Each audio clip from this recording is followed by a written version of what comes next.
La lutte nationale anti-Covid-19 se renforce avec un dispositif clé. Le premier kit de diagnostic 100% marocain a vu le jour. Il est l'œuvre du laboratoire de biologie médicale de la Fondation Masser.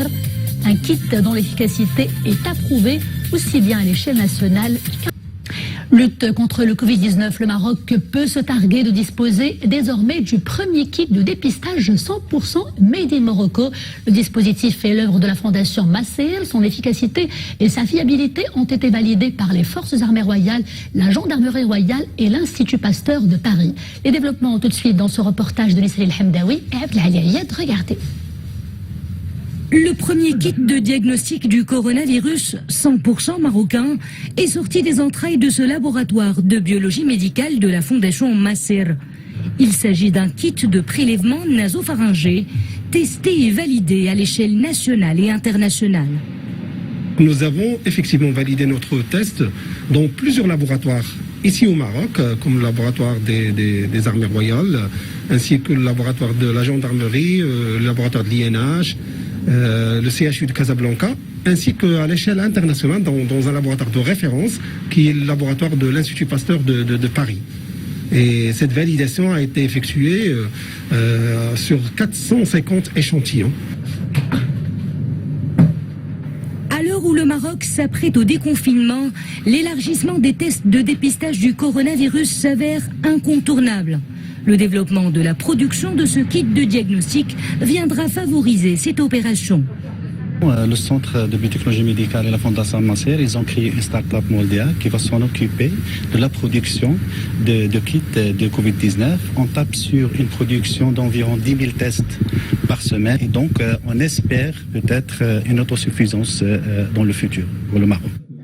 Cette jeune équipe marocaine de la Fondation Masser, conceptrice de ce kit de diagnostic, n'est pas à son premier coup d'essai de recherche scientifique. Elle a déjà à son actif 180 brevets et 650 articles scientifiques. Comme nous venons de le suivre, donc un dispositif ultra sophistiqué qui répond aux standards internationaux. Il est validé aussi bien à l'échelle nationale qu'internationale. Et pour en parler plus longuement, nous sommes en direct avec Nawal Shraibi, la directrice générale de la Fondation Masser, qui a conçu ce kit de dépistage, une production, je le rappelle, 100% nationale. Madame Shraibi, bonsoir. Revenons d'abord plus en détail sur le mode d'emploi de ce kit. Comment fonctionne-t-il plus concrètement ? D'accord, bonsoir à tous. Alors écoutez, effectivement, Masser a mis au point, a optimisé et validé un test de diagnostic du SARS-CoV-2 basé sur la méthode PCR en temps réel préconisée par l'OMS. Alors c'est un kit qui vise la détection d'un minimum de 3 séquences génétiques, parmi les plus stables, d'accord, au niveau du génome du SARS-CoV, couplé à un contrôle interne. Alors le boîtier, il contient 3 tubes. Il y a 2 tubes qui contiennent un mix réactionnel. C'est un mélange de réactifs avec des sondes et des amorces qui sont nécessaires à l'amplification et à la détection du virus du SARS-CoV-2. Et un 3e tube qui, lui, est un contrôle, qui contrôle en fait la réaction du kit diagnostic. À qui est-il destiné? Aux professionnels uniquement ou alors pour le large public ou pour les deux, pour qu'il n'y ait pas de confusion, madame? Effectivement, non, c'est un kit qui est destiné exclusivement aux professionnels de la santé. Donc, il est destiné aux laboratoires qui sont dotés de machines PCR en temps réel et il faudrait bien sûr du personnel qualifié en biologie moléculaire, typiquement.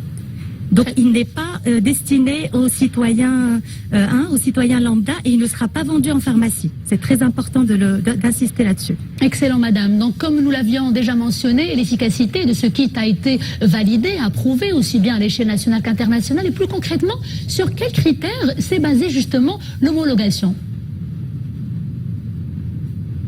Alors écoutez, un kit de diagnostic est souvent évalué sur des critères.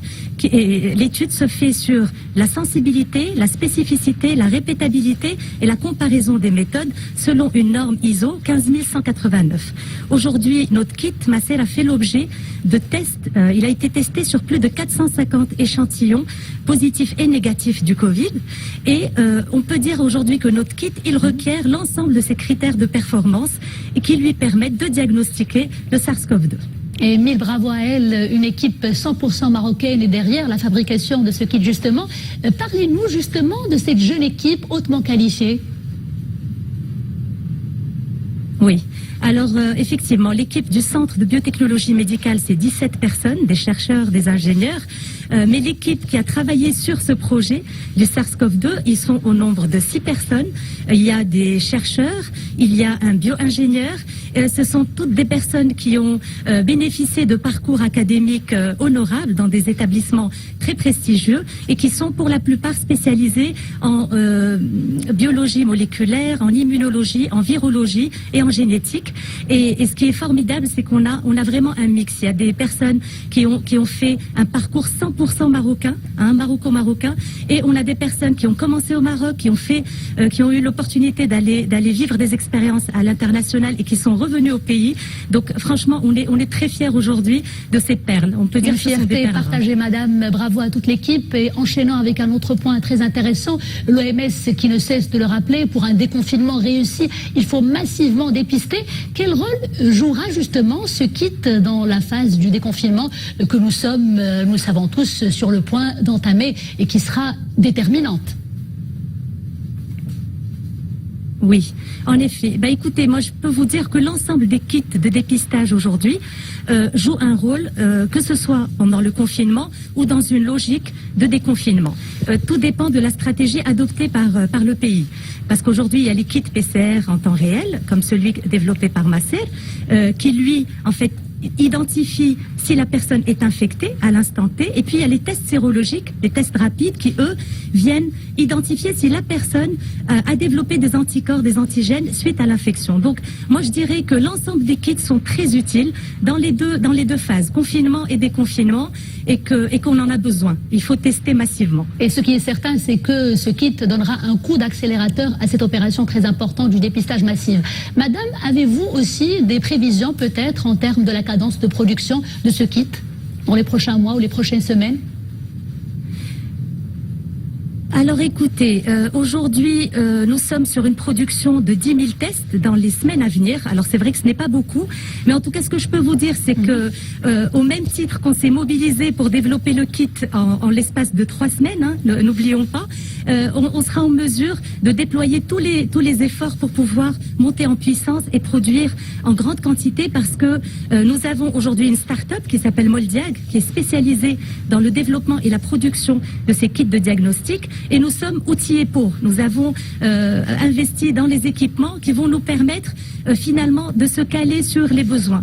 Aujourd'hui, notre objectif, c'est vraiment de servir le pays et de répondre aux besoins du pays et surtout de construire une certaine sécurité sanitaire, renforcer la sécurité sanitaire et construire une souveraineté sanitaire. Et très bien, vous l'avez dit, je reprends vos mots, monter en puissance, et peut-être après avoir atteint une autosuffisance, pourrait-on se diriger vers une alimentation des marchés internationaux, pourquoi pas des marchés africains par exemple? Alors écoutez, pourquoi pas, une fois qu'on aura verrouillé et garanti un stock pour notre pays, pourquoi ne pas envisager l'export?